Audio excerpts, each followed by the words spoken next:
Hello students, welcome to E learning अब। तो आइए शुरू करते हैं टीचिंग एप्टीट्यूड एमसीक्यू पार्ट 3। तो question number 31। Question number 1 to 20 part 1 में है, 21 से 30 पार्ट 2 में है। तो क्वेश्चन है, स्कूलों में शिक्षकों में असंतोष का प्रमुख कारण होता है।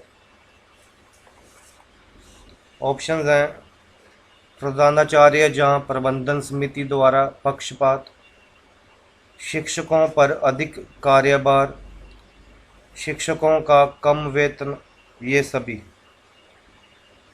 इसका सही अंतर है ऑप्शन ए प्रधानाचार्य जहाँ प्रबंधन समिति द्वारा पक्षपात। नेक्स्ट क्वेश्चन देखते हैं। शिक्षकों को राष्ट्रीय भावना विकास हेतु क्या कदम उठाना चाहिए? राष्ट्रीय भाषा का अधिकाधिक प्रयोग करना चाहिए, विद्यालय में ऐसे कार्यक्रम का आयोजन करना चाहिए जिससे छात्रों में राष्ट्रीय भावना जागे, राष्ट्रीयता के विरोधी तत्वों का दमन करना चाहिए, पूरे राष्ट्र के लिए एक ही जैसे विषय वस्तु की वकालत करनी चाहिए।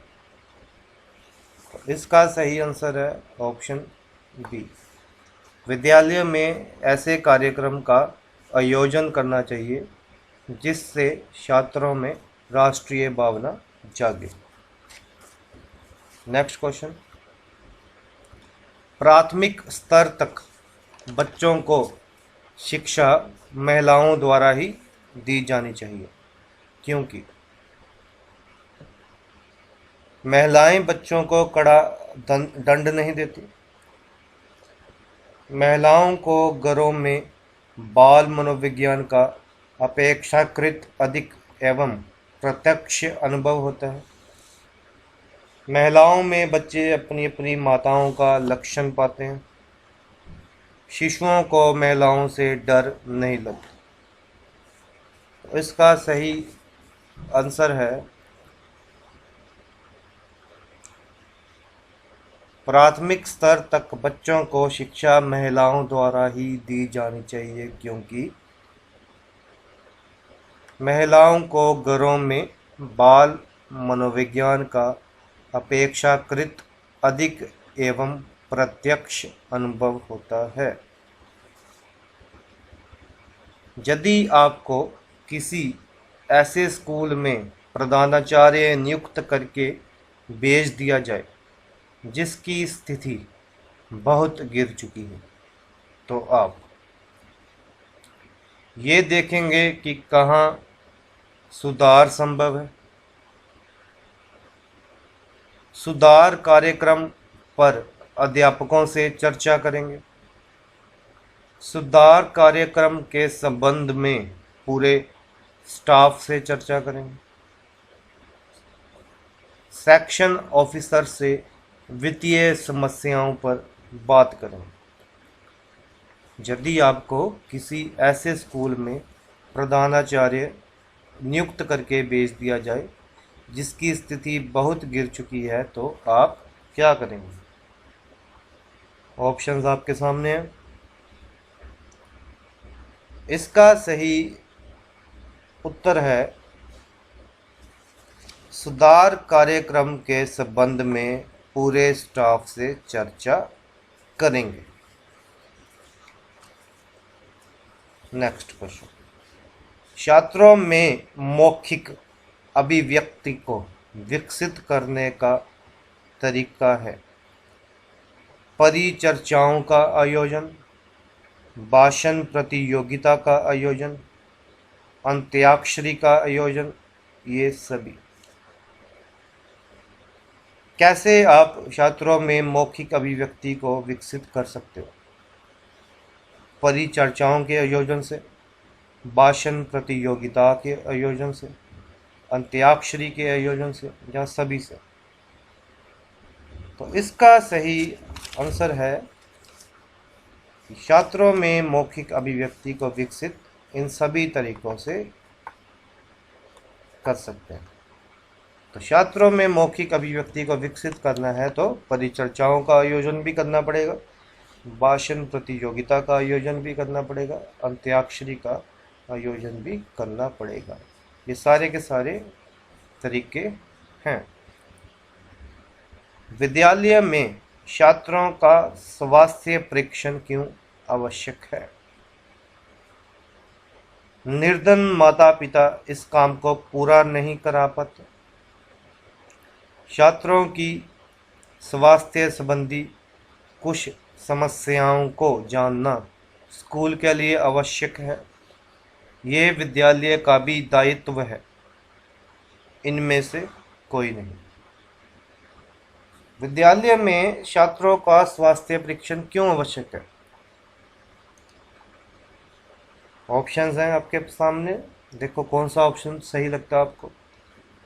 विद्यालयों में छात्रों का स्वास्थ्य परीक्षण क्यों आवश्यक है? क्योंकि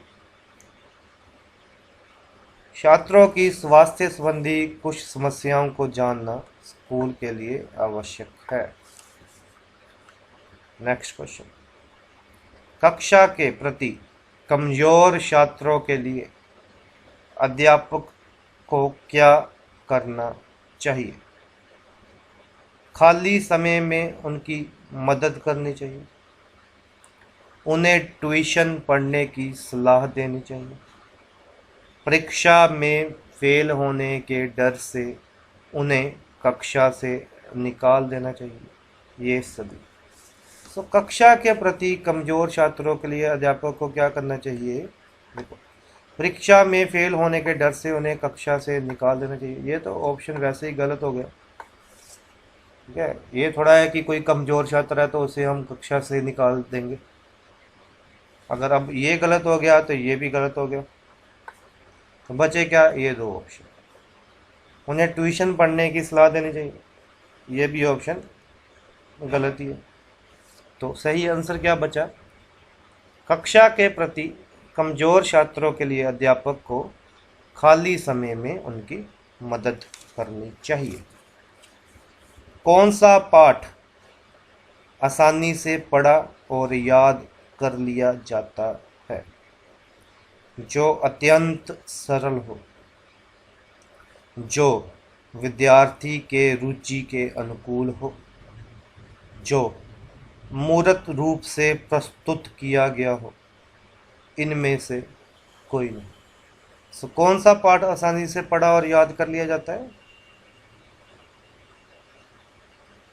जो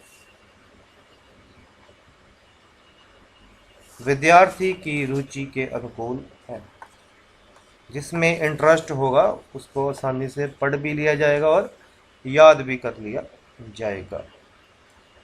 मैं शिक्षण अधिगम प्रक्रिया में टीवी, कंप्यूटर आदि के प्रयोगों को, मतलब आपने शिक्षा में टेक्नोलॉजी को यूज़ करना है, तो उसके बारे में आपके क्या विचार हैं? अच्छा समझता हूँ, ठीक नहीं मानता, इसमें समय बहुत नष्ट होता है, उचित एवं आवश्यक समझता हूँ, इनमें से कोई नहीं। मैं शिक्षण अधिगम प्रक्रिया में टीवी, कंप्यूटर आदि के प्रयोगों को, देखो आजकल के ज़माने में कंप्यूटर, टीवी वगैरह वीडियो से बच्चे अच्छे से पढ़ पाते हैं, समझ सकते हैं। ICT, internet and communication technology का यूज़ हो रहा है, तो उससे बच्चों का इंटरेस्ट भी बनता है और बच्चे इजीली उसको चीज़ों को समझ भी लेते हैं। अगर मैंने कोई पीपीटी बनाई है या वीडियो लेक्चर बनाया है तो बच्चे उसको इजीली समझ भी लेते हैं। तो इसलिए मैं शिक्षण अधिगम प्रक्रिया में टीवी, कंप्यूटर आदि के प्रयोगों को उचित एवं आवश्यक समझता हूँ। पढ़ाते समय कक्षा में अध्यापक का विश्वास कब डगमगाता है? जब वे छात्रों की रुचि को बढ़ाने के लिए युक्तियों का प्रयोग नहीं करता, जब उसकी छात्रों पर पकड़ नहीं होती है, जब वे पाठ की पूरी तैयारी करके कक्षा में नहीं आता। ये सभी। कब टीचर का कॉन्फिडेंस लॉस होगा? ठीक है, ऑप्शंस देखो। जब वे छात्रों की रुचि को बढ़ाने के लिए युक्तियों का प्रयोग नहीं करते, जब उसकी छात्रों पर पकड़ नहीं होती, जब वे पाठ की पूरी तैयारी करके कक्षा में नहीं जाते, या ये सब। ठीक है, अगर आप अपने लेक्चर की अच्छे से तैयारी नहीं करके गए, तो चाहे बच्चों का इंटरेस्ट बनाने के लिए आपके पास अलग अलग युक्तियां भी हों, चाहे बच्चों के ऊपर आपकी पकड़ भी हो, लेकिन अगर आपको आपका टॉपिक नहीं आता, अगर आपको आपका जो भी लेक्चर देना है वो नहीं आता, तो आपका कॉन्फिडेंस थोड़ा सा लूज होगा ही होगा। तो विश्वास डगमगाएगा। कब डगमगाएगा? जब वे पाठ की पूरी तैयारी करके कक्षा में नहीं जाते। तो पार्ट नंबर 3 में यहीं तक क्वेश्चन है। पार्ट 4 जल्द ही लेके आऊँगा। पार्ट 1 पार्ट 2 भी मेरे चैनल पे अवेलेबल हैं। तो ये सारे के सारे इम्पोर्टेंट क्वेश्चंस हैं। अगर आप नेट की तैयारी कर रहे हो, पेपर 1 में आते हैं, जहाँ सी-टेट की तैयारी कर रहे हो, या कोई भी टीचिंग एग्ज़ाम जिसमें टीचिंग एप्टीट्यूड आता है, ये सारे के सारे क्वेश्चंस आपके लिए इम्पोर्टेंट है।